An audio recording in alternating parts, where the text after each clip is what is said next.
In the lead up to this webinar, we mentioned that the first 50 registrants would receive a free copy of Go Mobile, which just came out today. If you are one of those first registrants, we've already sent an email out to you to let you know. If you didn't get the free book, it is available online and at fine bookstores everywhere. We have a really exciting program lined up for you today, and I'm going to take just 3 to 4 minutes to give you a primer, an introduction, and then I'll turn it right over to Jamie. So before we get started, it's clear that many of you are on the webinar today because you're excited to learn more about mobile marketing. Well, the good news is that, a little technical difficulty, hang on one sec. The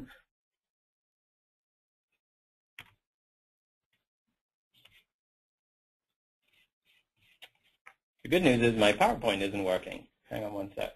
There we go. The good news is you can relax. While it's always important to have a first mover advantage in marketing, we found at least 3 other marketers who aren't focused on mobile marketing today.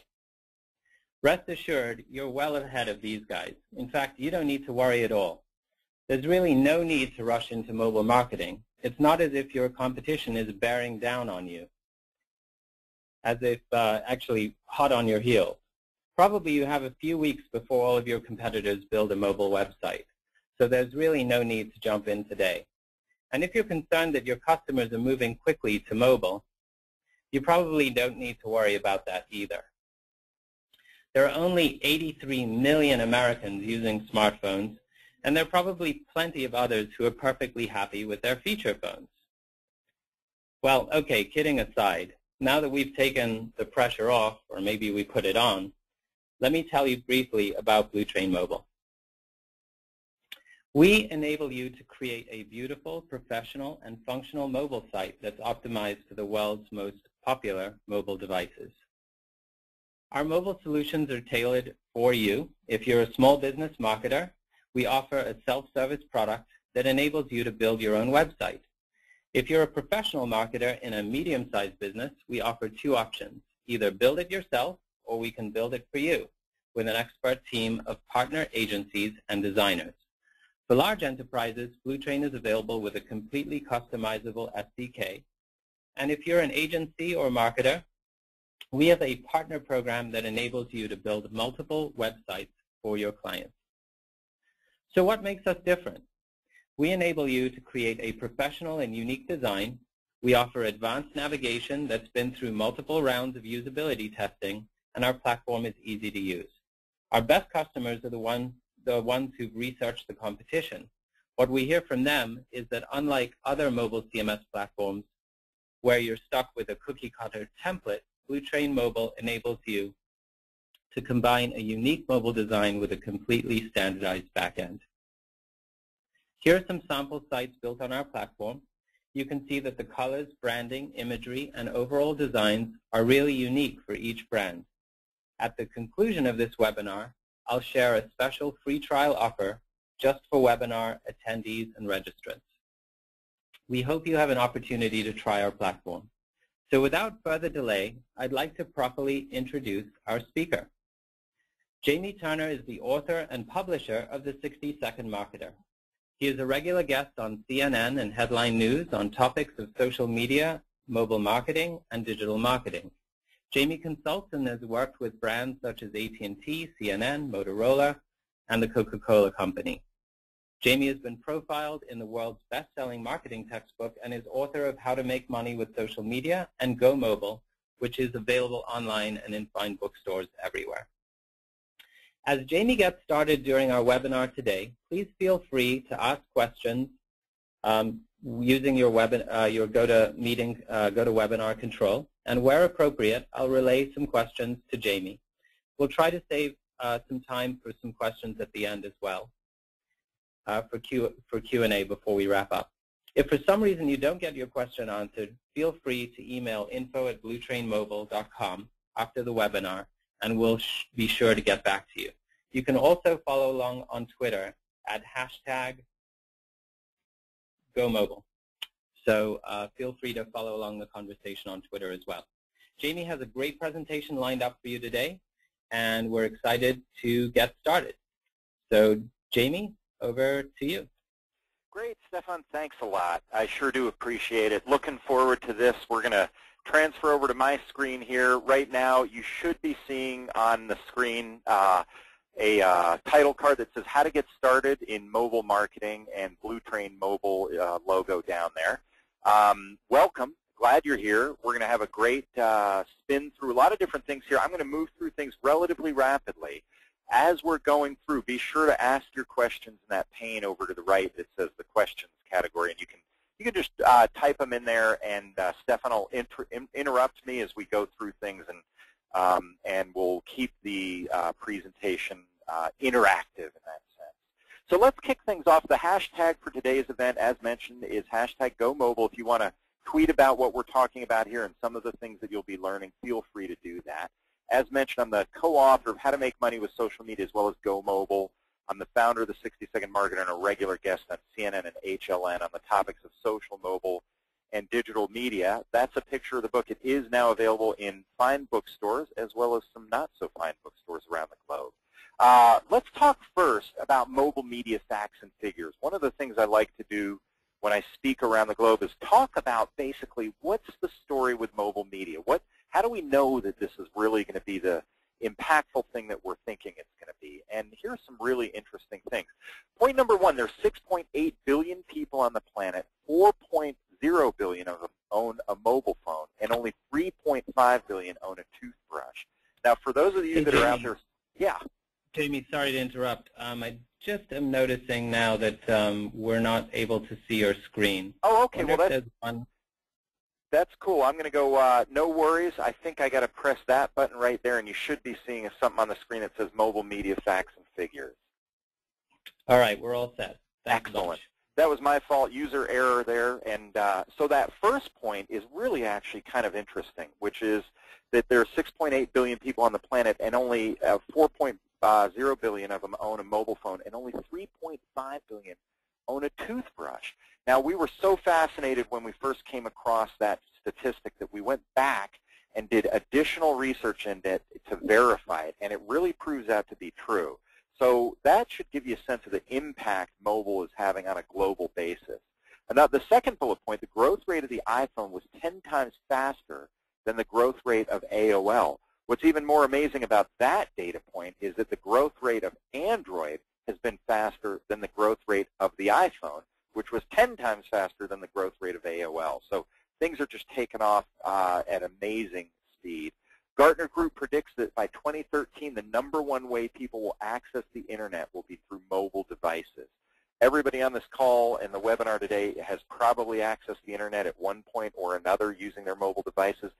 By this time next year, the #1 way that people are going to be doing that, accessing the Internet, is by pulling out their smartphones and actually surfing the web there and responding to social media queries there, all sorts of stuff.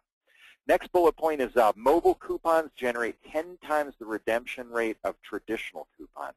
That's important for all of the folks on the webinar today who are interested in using mobile as a way to drive new customers to your business. With the redemption rate of 10 times the rate of traditional coupons, you're really getting the opportunity there to take advantage of it. Some of the reasons for that high redemption rate are that there's a novelty factor with smartphones and mobile phones. People are just kind of interested in trying this new technique out, so they're much more likely to redeem coupons using them. There's also the coolness factor that happens, where somebody says, hey, look at me, I'm redeeming this coupon, I can look cool while I'm at this restaurant, all that sort of stuff. 70% of all mobile searches are acted upon within an hour versus 30% of traditional searches. Now, why would that be? What's the story there? Well, if you think about it, when somebody is doing a search on their mobile device, they're mobile. They're oftentimes in a store, or they've just come out of a restaurant and they're deciding what movie to see, so they're doing Fandango or any of the other apps on their mobile phone to try to figure out what movie to see. All of those searches are very, very mobile, and the result is that 70% of the time, those searches result in action within an hour. And that's a really important data point to remember and to keep in mind as we go through this, is people are mobile when they're using their mobile devices, and so we need to leverage that to the best of our ability to reel them in to our stores, our locations, our coffee shops, our restaurants, whatever it is you're doing. Final bullet point on this page, research indicates that if someone leaves home without their wallet, they keep going.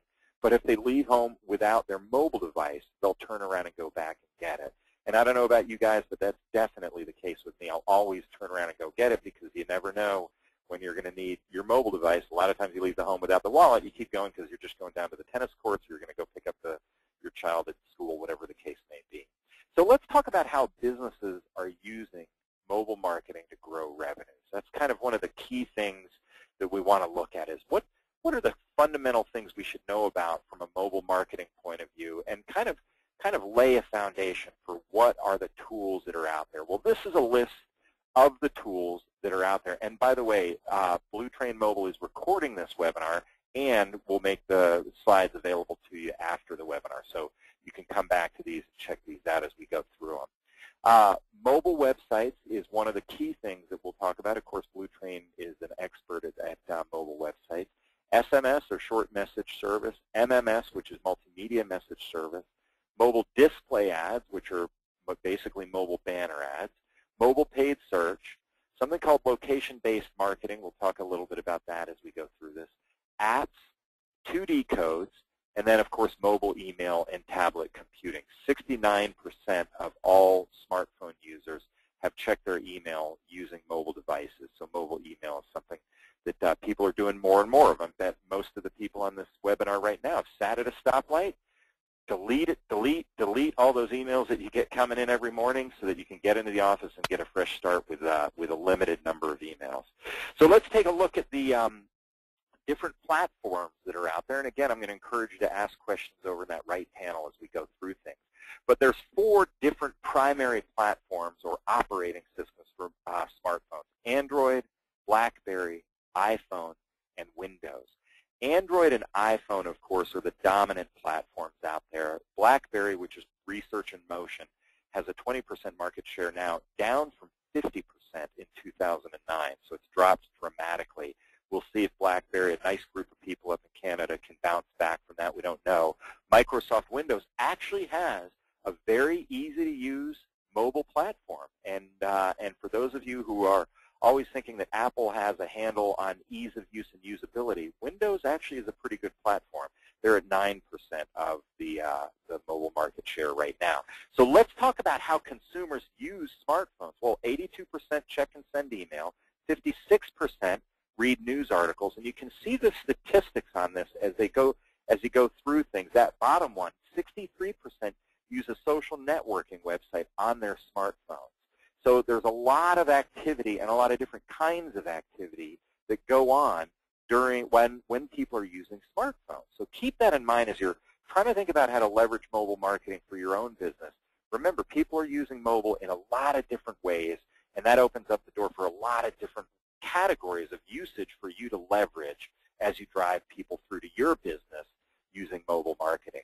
So let's kick things off with talking about how to set up a mobile website. If you haven't done anything in mobile yet and you don't have a mobile website, I would encourage you to do that. Of course, BlueTrain Mobile has a fascinating, great way to go ahead and execute that. It's actually relatively easy to use.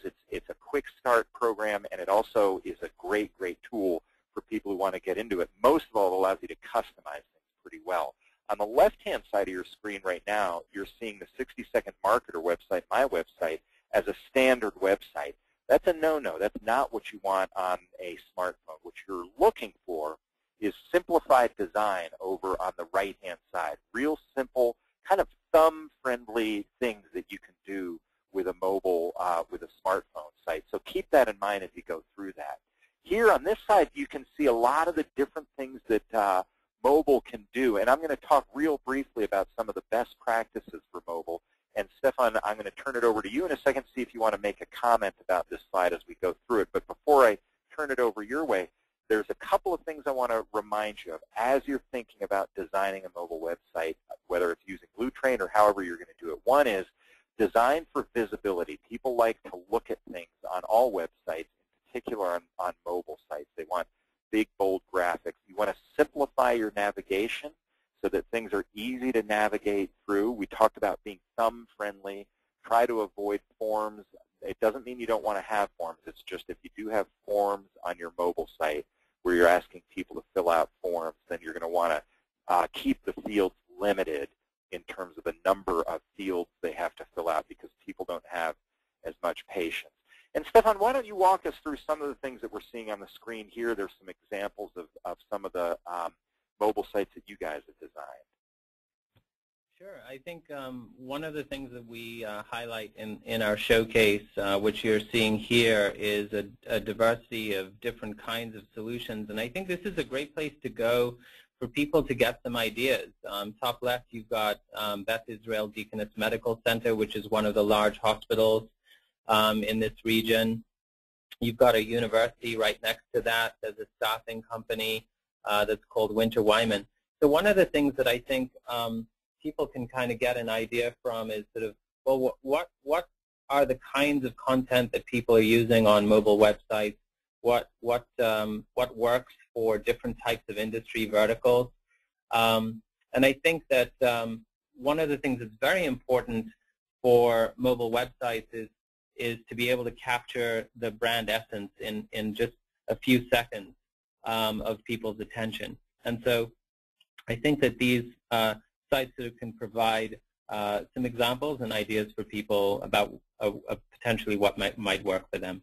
Yeah, all of those are great points, and I love your point about trying to make sure that what you're doing on your mobile site looks like what you've been doing on your regular site.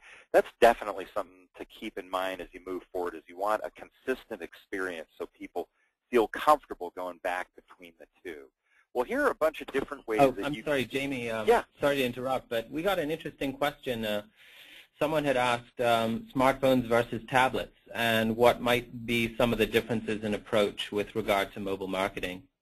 Well, I'll tell you what, I'm going to answer that, and I'd love to hear your point of view on that too. For me, on the smartphone side of the equation, you want the site to be specifically designed for the smartphone. From a tablet perspective, for my site, the 60-Second Marketer, as well as the Go Mobile book website, we basically have the regular website up there, and I've found that the tablet provides a large enough screen that people can navigate through it. But I'd be interested in your perspective on that, Stefan. Yeah, so it's interesting to hear, Jamie. I'm really in agreement with your opinion, which is, you know, I use an iPad myself. I love the tablet browsing experience. I think it's an amazing experience to actually touch and interact with the web. And a well-designed website with well-structured code should work very well on a tablet, as long as you're not using a technology like Flash, which really isn't going to be supported going forward. What's interesting now, though, is that you're seeing the advent of some smaller format tablets, like, for example, the Kindle Fire, which has been taking off really fast, or even the Samsung Galaxy. When you're looking at that kind of smaller than the iPad, but bigger than a mobile phone category, it's kind of a judgment call as to whether or not it's better to show the mobile site that you're showing to a regular smartphone device, or whether or not you want to show your regular site. And I think it really depends on the content you're showing, and that's kind of a judgment call that I think people can make. Cool. Great points. Well, on the screen now you're seeing the 3 different categories of mobile website design options. The first one I would suggest you stay away from, which is basically your hosting site, basically repackaging your existing site in an automated fashion and just regurgitating it in a smaller way on a mobile phone. It just doesn't work. So stay clear of those. The second is the plug-and-play systems, which is what BlueTrain Mobile does, and there's some other options out there. And it basically lets you work with a company and also do a lot of the work yourself, just in terms of the customability of what you're doing. So it's a real good option for you. Can go out there. The last category is third-party agencies or design firms.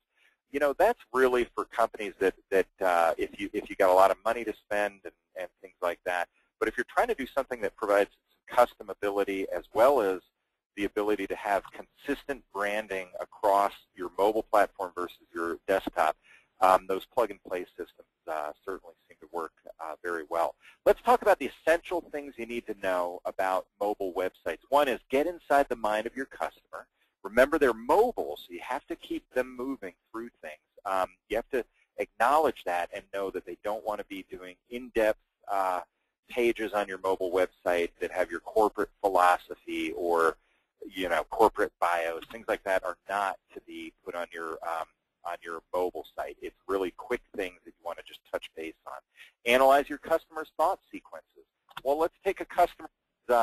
Let's say they're out on the town, and they're thinking about going out to dinner. And so they do a Google search for Italian restaurants in the 302 zip code. Well, what happens is up comes your website. Think about the logical pattern of thought that they're going to go through as they engage with your website. What's the first thing they're going to want to know about? The first thing they're going to want to know about is probably where you're located. By the way, I'm switching over here. I was on a headset, and the battery's running out, so I apologize. But think about the logic. First thing they want to know is where you're located. Second thing they want to know is what your menu items are. And the third thing they want to know is, can I get any specials by visiting the site on a mobile front? So if you think about the logical process that people are going through, whether you're a hardware store, a coffee shop, a B2B business, it doesn't really matter. What's the logical thought of what people are going to want when they are engaging with your mobile site? Next bullet point, reduce the number of design elements. After that, design for speed, make things streamlined. Design for multiple devices. And visit websitegrader.com. You can test your mobile site there, and there's also some great mobile tools on the BlueTrain mobile site, by the way. So be sure to visit that too. Short message service. Sorry, Jamie. Just one other thing. I want to throw in another question from one of our attendees.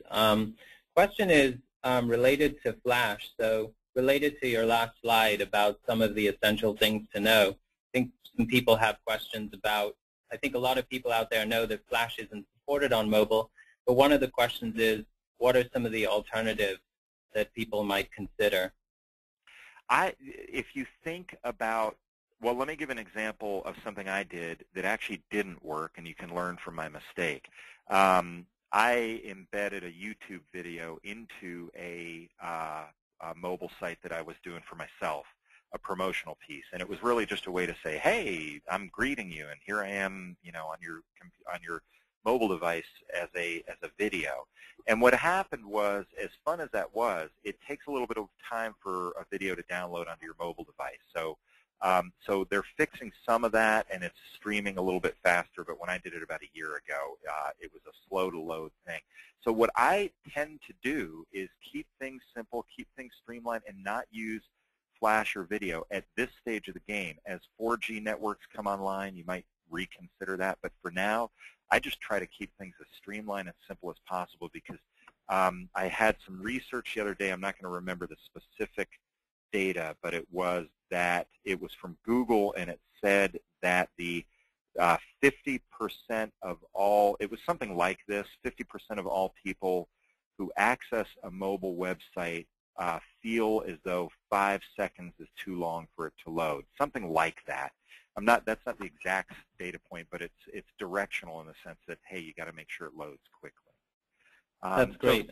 One thing I'd also add, just as a recommendation, is that people consider HTML5, which is a great alternative. And if people are interested, I know you mentioned the website grader, but just to highlight, we also operate something specifically for mobile, as I think you mentioned, mobilegrader.com, which will actually tell you how fast your mobile site will load on a typical smartphone, so people can find out there as well. Absolutely. I'm glad you mentioned that because I've used yours, and it works really terrifically. Love it. Mobile website, is it mobilewebsitegrader.com or mobile? It's mobilegrader.com. Okay, great. Mobilegrader.com. Terrific. I was there, I think, about a week ago, and in fact, I think you or one of the gang there responded back because you saw that I'd been there. So SMS is something that a lot of people are familiar with. It's basically texting and using text messages to go ahead and connect with people. If there is such a thing in mobile as old school, and I don't mean to disparage SMS, it was one of the earlier tools used in mobile marketing. And therefore, the good news is people are comfortable with it.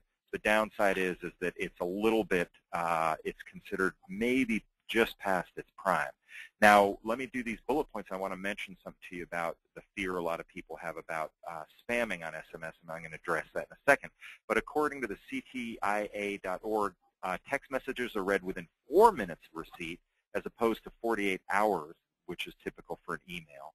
Wikipedia reports that there are 4 billion texts sent daily compared with 2.9 billion Google searches daily. So it gives you a sense of how dominant texting is. The data for an SMS or MMS campaign is easy to track, making ROI calculations a piece of cake. So those are important things to remember. If you, SMS, the whole spamming issue is being protected by the by AT&T, Verizon, T-Mobile, and the other carriers. They're very concerned about their users getting spammed. So there's actually a lot of protection against spamming on SMS. So if you're afraid about people not interacting with it because they're nervous about spam, don't worry, because AT&T, Verizon do not want that to happen. So on MMS, it's basically just images and graphics enclosed into an SMS message. Here are the 5 key elements of an SMS MMS campaign. I'm going to move through these quickly, but as I mentioned before, we're recording this, and the folks at BlueTrain Mobile can circulate the deck afterwards. There's the keyword. That's what we typically are typing in. You know, it's win now, whatever it is. The short code, which is the 5-digit code that you type in. That's basically the phone number. The call to action, and you can test different calls to action, see which ones work better. The supporting media, which is basically for an SMS campaign, you have to have a poster or something that says, text us now, and we'll start sending you coupons.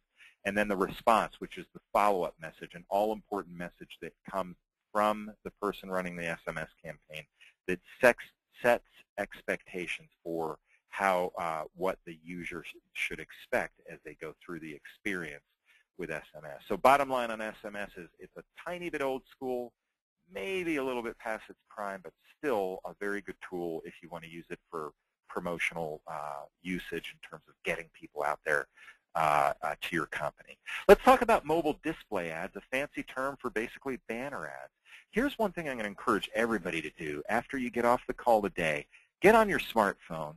Next time you're visiting a website and you see a banner ad, click through on it. Experience what it's like on different banner ads. Find out what the experience is, because what I encourage people to do who are getting into mobile marketing is you can't really understand mobile marketing until you use mobile marketing. So be sure you use mobile marketing in all aspects of your life, and that way you can get more comfortable with it and get your own 2 cents in terms of what you believe is working and what's not working from a mobile marketing point of view for your business.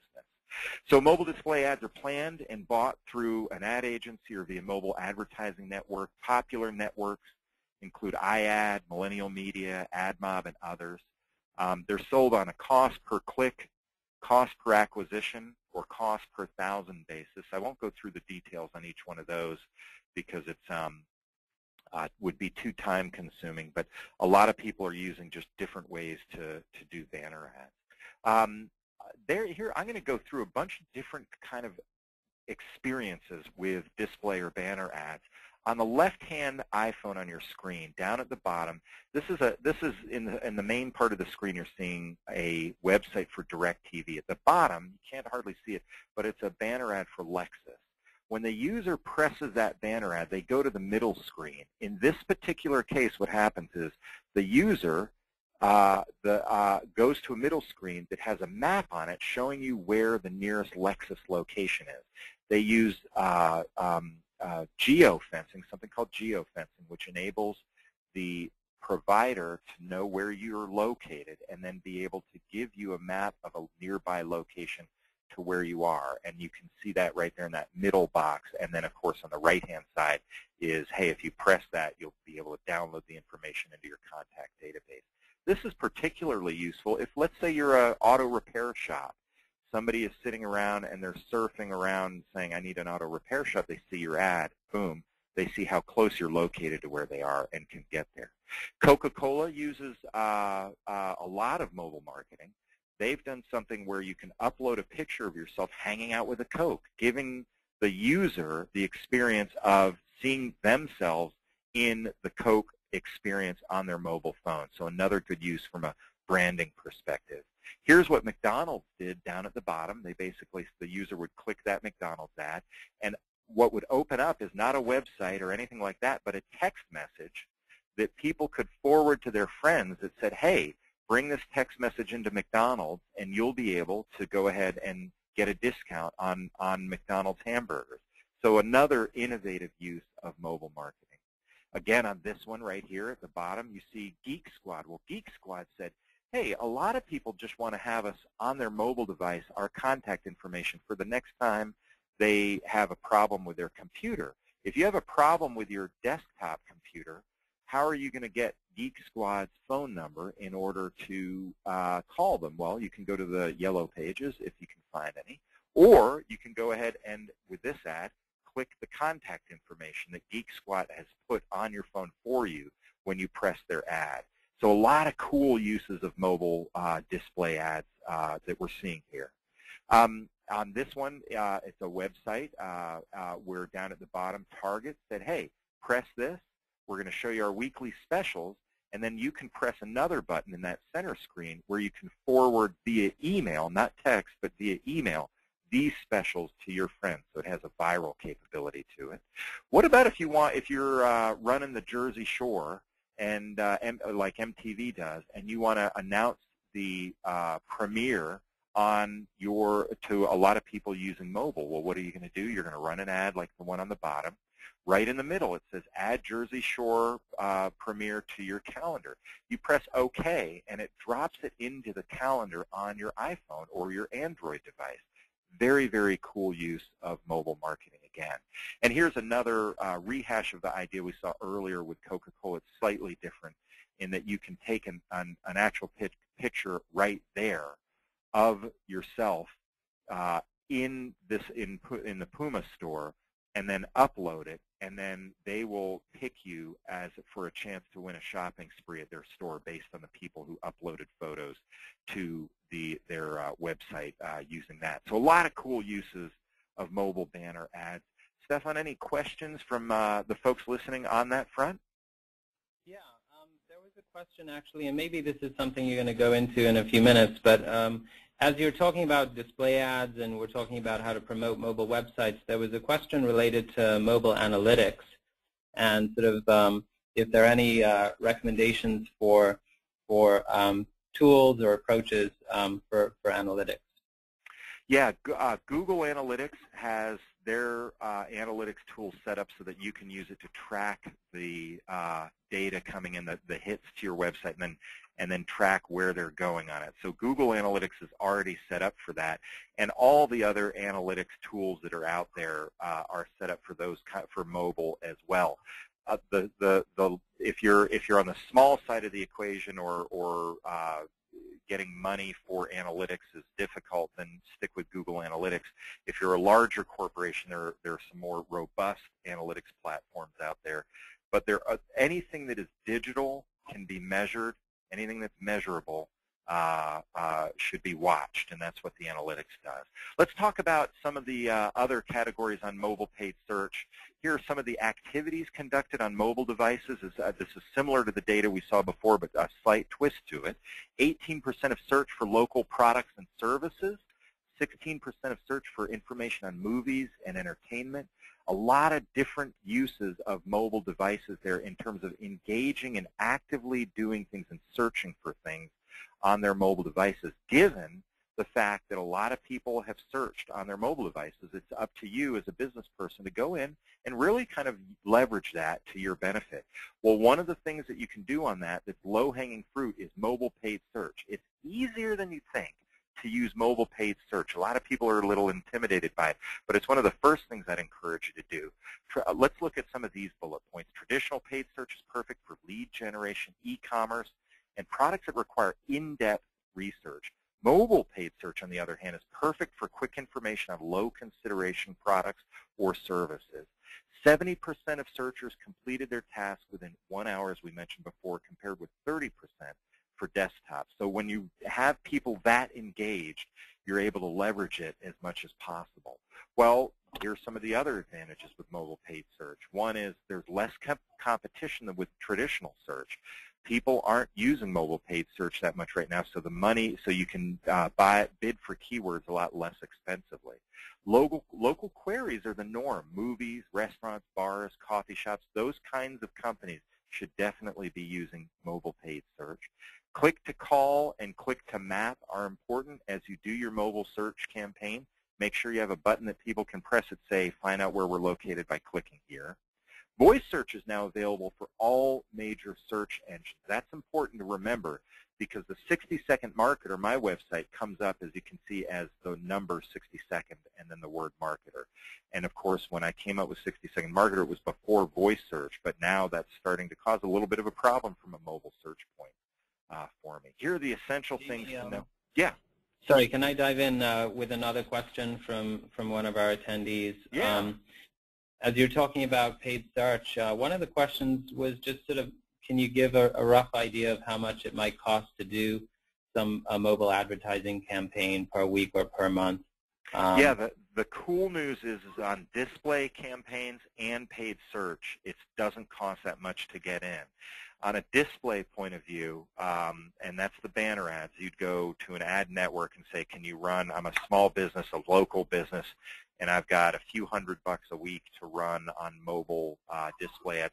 They will do that. What they do, though, is you're not a big enough spender for them to say, we're going to run you on ESPN. What you do is you get kind of remnant stuff when you're in that small scale.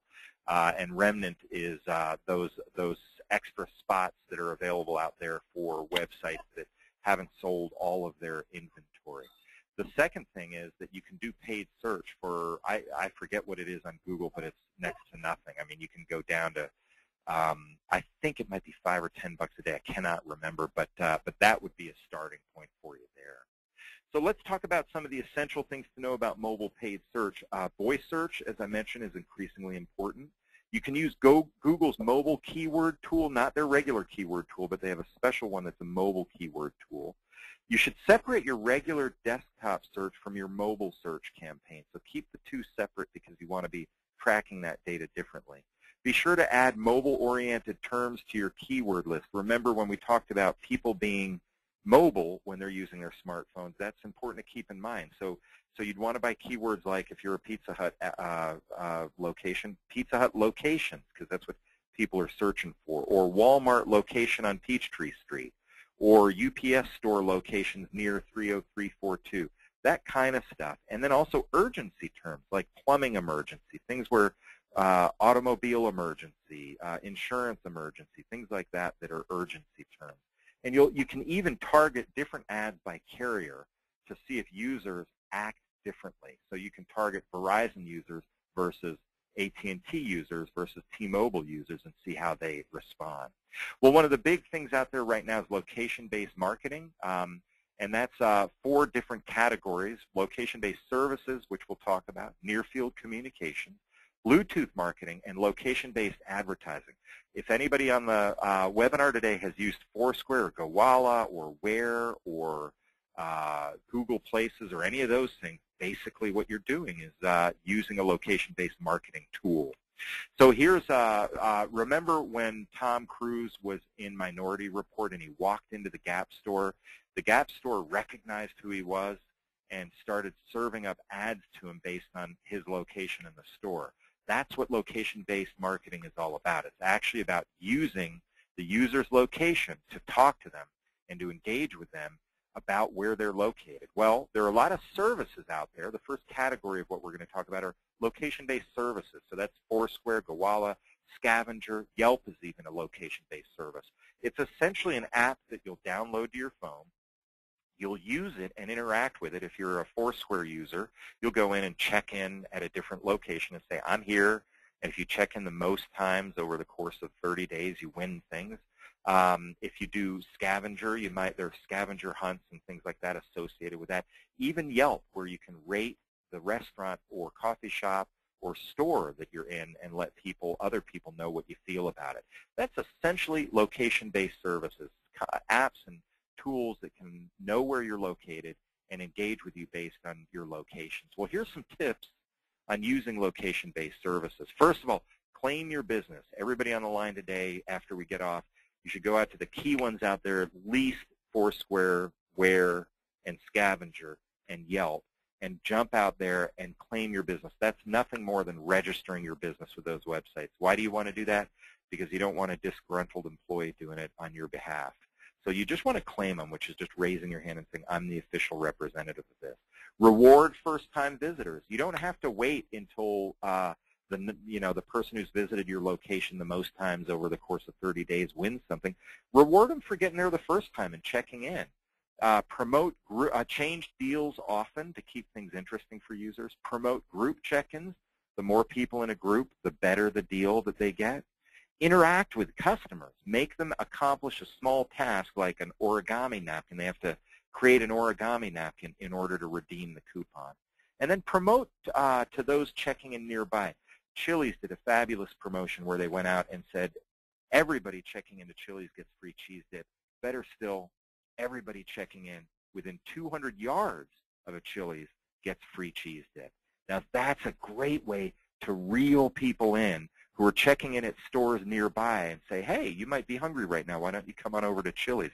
And it didn't matter if they were checking in at the Home Depot, at Lowe's, at Barnes & Noble. They would still get that Chili's coupon. A great, great use of location-based services for marketing purposes. So let's talk about near-field communications. This is coming down the pike, folks. This is really kind of cool stuff. We're all familiar with Bluetooth. It's basically wireless technology that lets electronic devices talk to one another. Near-field communications is a cousin to that, and what I mean by that is it's basically a tool where it wirelessly communicates between two devices that are held close together. Bluetooth can actually is strong enough to do through many, many meters away.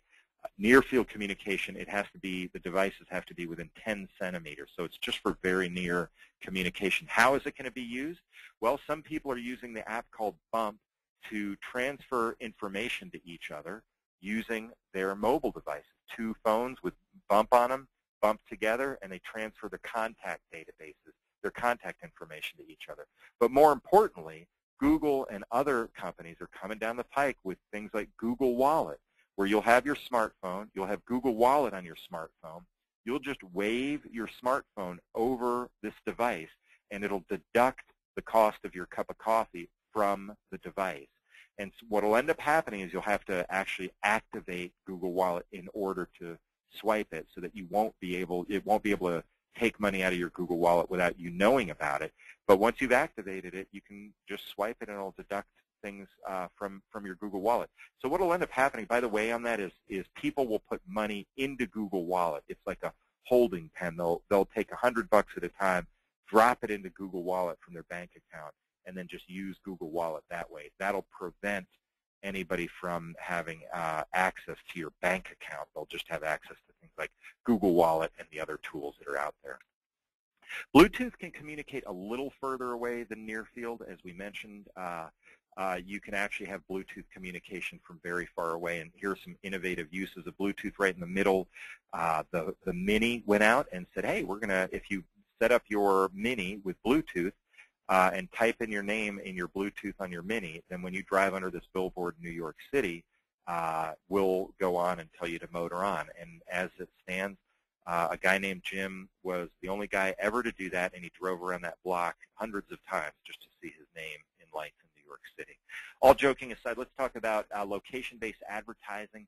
That's basically something where you use geofencing to figure out where your customer is. Geofencing is just what the cell phone companies are doing all the time. They're tracking data. They're not tracking you individually. They're tracking data and saying, oh, this data, that we have a group of people who are within near this cell phone tower, and that way we know that if Subway wants to talk to them, or any marketer for that purpose, you can use geofencing as a way to do that.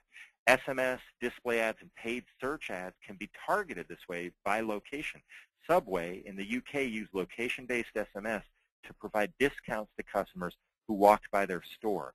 So what would happen is people would have to opt in and say, yes, I'm willing to get discounts from Subway by opting in. And then what would happen is Subway sent a message saying, when you walk by stores, we're going to send you a coupon. You can ignore it anytime you want to stop. Just type in the word stop and we'll stop sending them to you. And people who walked by were able to get discounts every time they walked by a Subway store.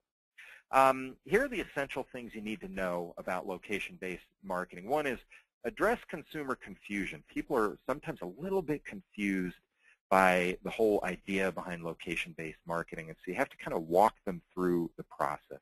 Provide clear opt-in instructions. Help them understand we're not going to send you any information unless you allow us to, unless you approve it. And that gives people comfort when they do get your marketing message. Explain what to expect so that they know how frequently you're going to be sending marketing messages to them. Test the campaign before deploying it. Of course, that goes without saying almost, but make sure you've done a lot of tests on it. And make it worth their while. If people are going to opt in to get coupons from you, make sure they get something worthwhile. By the way, all of this information is covered in depth in the book. So if this is piquing your interest in this, or you feel like I got to really dive into this stuff, it's in the book Go Mobile. Before we go into mobile apps, Stefan, are there any questions about location-based marketing? Actually, you know, one thing that kind of came up that was an interesting question, because a lot of these are really, really relevant for B2C companies. One person had asked a question about maybe some B2B considerations. I'm not sure if this is a good time to address that, but specifically the fact that B2B has more complex sales cycles, and do you consider mobile to be appropriate channel for B2B companies? It's funny because my normal answer to the B2C, B2B question, which comes up in all levels of marketing, is that remember somebody on the B2B side is a consumer, and they're still buying products, so consumers behave in similar fashions whether they're buying a business product or a consumer product. Given that, more specifically to address the question at hand, it is a little harder on the B2B side of the equation in mobile. Here's why. If you're in the, let's say you're selling, let's say you're a shoe store and you're located in a mall. You decide to do a location-based ad to people in that mall that are surfing the web on the web, and they see an ad for your shoe store. It's very relevant because it's immediate. Oh, well, I'm in the mall. I needed a new pair of sneakers. Let me stop by the store and I'll redeem this coupon that I have here. Think about a B2B customer. I'm selling industrial widgets. You know, they're not really actively looking for industrial widgets or copiers or anything else on the B2B side of the equation. So the short answer is it is a little harder on the B2B side, but it doesn't mean that you can't use mobile as a way to tantalize and pique the curiosity of your B2B customer. They may not necessarily buy immediately, but you can engage them and keep them engaged with you through a mobile device by using apps or a really good mobile website or any of the other tools that we're talking about here. So that's a great question. That comes up actually quite frequently. Let's quickly talk about mobile apps. We've got about 10 minutes left. I'm going to move through things pretty quickly here so that we can wrap up in a little bit. Mobile app is not a mobile website. An app is a software program that lives in your smartphone. And a mobile website is a website that lives on a server in the cloud. And so basically what we found is that mobile apps are used in a wide variety of ways, including games all the way down to banking. I've used my app as a banking app, and it's my bank as a tool on my mobile device. It's worked out very, very well. For a customized experience, you can use a mobile app development company, or for a plug-and-play experience, there are several tools out there that you can use on that front. The final category of tool that we want to talk about is 2D codes. 2D codes, that's just the category of code that we're more familiar with called QR codes. 2D codes can be used to deepen your relationship with your audience. They come in a lot of formats: QR codes, data matrix, easy code. But the bottom line is more and more people are gravitating towards 2D codes. A 2D code reader can be downloaded. If you don't already have one on your mobile device, you can download one from spark.it. And here's how they work. Basically, the marketer creates a web page, a mobile web page, that they want to drive people through. Then they go to that first step, which is to generate a 2D code. You can go online and just type in 2D code generator, and it'll track it down for you. The second step is you can go and deploy your 2D code in a printed material. The user then scans the 2D code. They're driven through to the promotion. And then if you're using really robust platforms, you can collect data on who clicked through, where they were located, things like that. I'm going to skip that slide and go to this slide because I want to show you a 2D code that we are using to promote the launch of Go Mobile. We're actually doing an iPad scavenger hunt, and I'm going to hold on this page for about 30 seconds. Grab your smartphone and scan this code, and you'll see the first clue for the iPad scavenger hunt we're doing to launch Go Mobile. What we've done is we've hidden 4 iPads around the country in various secret locations. We're providing clues, 1 clue each day for 12 days, so that people can scan the QR code and find the clues. And the clues will ultimately reveal where the iPads are located. So it's a very cool use of QR codes. And this QR code that if you've scanned it by now, you're seeing that very first clue, and it should give you a sense of where things go. All of that, if you want to get more clues, is on gomobilebook.com. And that's the main thing. And you can see on your page here, what we're seeing is the gomobilebook.com website, where we're promoting the book. And the reason I'm mentioning this, by the way, steal this idea. It's something I came up with, but I'm not the first guy to do a scavenger hunt. So steal the idea, use it for your own products and services. Use the QR code idea down at the bottom where you're putting up a QR code every day to drive people to your website. The result is that more and more people come back every day to check the website and check for the clue. Here are some other real quickly clues or ways that people are using 2D codes. You can see here one company put it on a billboard, a moving billboard.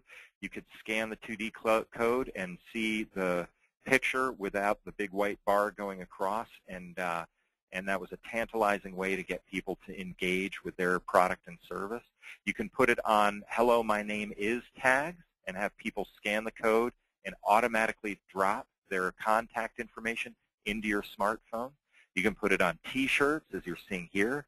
Delta has a great app that's up that basically allows people to check in off of their mobile app. Really a terrific tool if you haven't had a chance to use it yet. Very easy to use. Real estate agents are using QR codes on buildings and on signs so that people can actually see a video tour of the inside of the house. As I mentioned, it takes a little bit of time for the video to load, but it's worth it if you're somebody interested in a house or a building and you want to see the inside of the building without calling the real estate agent up. Some people, like Calvin Klein, are using it on the sides of buildings. McDonald's overseas in Japan puts it on some of their hamburgers and cheeseburgers so that you can scan it for extra promotions to drive consumers back into the store later. People are putting it on business cards even, and so that you can download the contact information off your business cards. Even Disney has used it on posters, and they've incorporated some of their Disney characters into the actual QR codes. People are just putting them in ads. Are you curious about what this QR code is? Putting them on belt buckles, even tattoos, hopefully not too many tattoos. Some people are putting it on their Google Maps location so that people can scan it on the Google Map and see where they're going. And as I mentioned, people are putting it on the sides of buildings. Here was an interesting thing I did, and then we'll come up with a couple of final tips I want to give you and then see if there are any other final questions. I was in a museum where they actually used a QR code to superimpose what I would have looked like as a Neanderthal. And you can see that there. This is what I would have looked like as a caveman. And what's fascinating is it looks identical to my high school yearbook photo. So that's the irony in all this is I looked 20 years ago, I looked exactly like what I looked like 50,000 years ago. I say 20 years ago because it was actually about 25 years ago. Google Goggles is coming down the pike. This is what will replace QR codes in the long run. Very, very cool technology. Google's making it so you can just take a picture of an ad and it'll drive you through to that ad website automatically. That's ultimately going to replace QR codes. It's not there yet. They're using it in limited capacity, but it's out there. My name's Jamie Turner. I want to thank everybody for listening to this, and I'm going to turn it over to Stefan in a second to see if there are any other questions. Remember, go to gomobilebook.com to join the iPad scavenger hunt. You'll be able to see stuff there about the iPad scavenger hunt. You can scan QR codes on that site.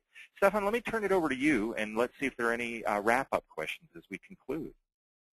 All right, excellent. Thank you very much, Jamie. Great. So we have a couple of really great questions. I know we only have a couple of minutes left before the end of the hour, so I'll try and get 2 or 3 questions through here before we conclude. Okay.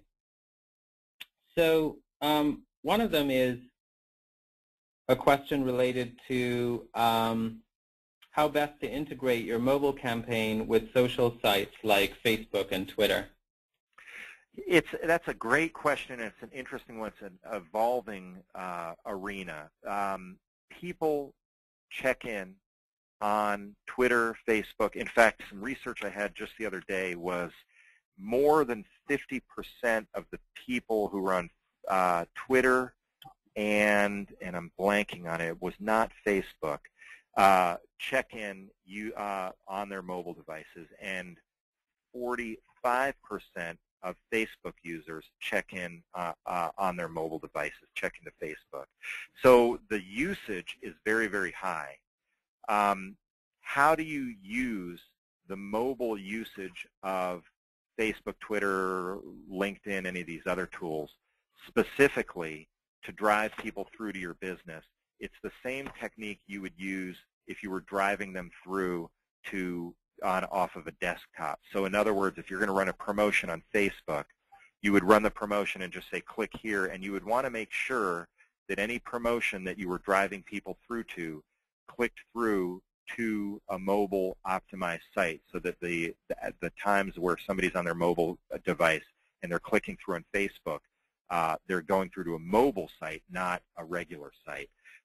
But as far as specifics in terms of specifically integrating mobile with social media, it's really right now, as simple as this sounds, it's really just an access tool to it, and the technology to leverage social media usage on mobile devices is evolving. So there are no specific tools other than what you would normally do anyway, and I hope that answers the question. That's great. Great. So let's just do a couple more. One is, how would you recommend coordinating discounts and coupons across channels? So for example, if someone has an app, they have a mobile website, they have a regular website, do you think it's appropriate to vary the campaigns or the discounts across these channels, or is it important to keep your promotions consistent?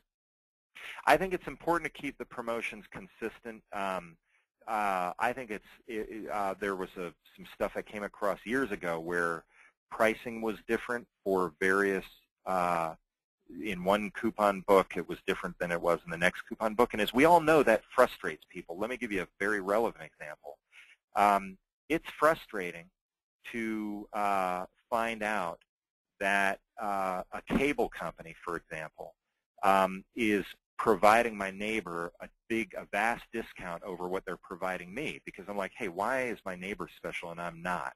So that's the same thing that would happen. Why is the person who redeems this coupon using mobile more special than the person redeeming it online or in traditional stuff? So short answer is yes, keep it consistent across channels as much as possible, unless you're doing a mobile-only coupon and you're saying this is just for people who are mobile, come on in and redeem this right now. But if you're doing a coupon that goes across channels, keep it consistent. Great. Let's do one last question, and then I'll just do a wrap-up. So, Will, how would your ranking on something like SEO, Moz, or Alexa be affected for mobile, and what are your considerations? I think, by the way, these are great questions. They're really in-depth questions, clearly a sign that the folks who are listening are on the forward curve edge of marketing.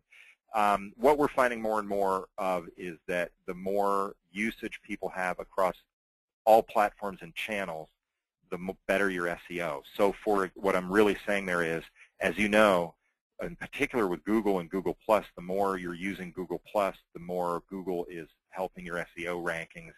And that also is included in other social media tools like Facebook and LinkedIn and everything else, because Google sees all that. So does Yahoo and Bing. The same holds true for mobile platforms, where if somebody is engaging with your brand via mobile device, that only serves to help, because it gives Google the sense that, wow, these people are, this company is really doing a great job with their marketing, to the point where they have a mobile website, where not everybody does, and that's a sign that they're actively out there and doing things on a very progressive front from a marketing point of view, and we're going to reward them for that. So as you know, Google is deep into mobile. They're really pushing it big, and because they know that's the future. And it's the future for everybody online listening right now, is dive into it, get your mobile website set up, and do these other things that we've talked about here as much as possible. So that's a great question. I'm glad you asked it. Great. So I just want to recap. First of all, again, Jamie, thank you so much for being on. Congratulations on Go Mobile. So excited to read it. And for those of you who are on the call again today, you can go to gomobilebook.com, where you can find out information, buy Jamie's book, and also join the scavenger hunt. We also have a special offer for webinar attendees. If you're interested in trying out our platform, just for registrants and attendees today, you can get a 30-day free trial plus a second month free. And you can go to getbluetrainmobile.com and then Go Mobile Webinar to get more details. We're going to be following up with a link to this recorded presentation. And I just want to thank you again, Jamie, and congratulate you on the book. This has been a really terrific overview of how to get started in mobile marketing. And thank you very much for joining us. Thanks, Stefan. Really appreciate it. And you guys have been pros to work with on this and everything else I've worked on with you guys. Thank you very much, and I will catch you next time. All right, and thanks everyone for joining.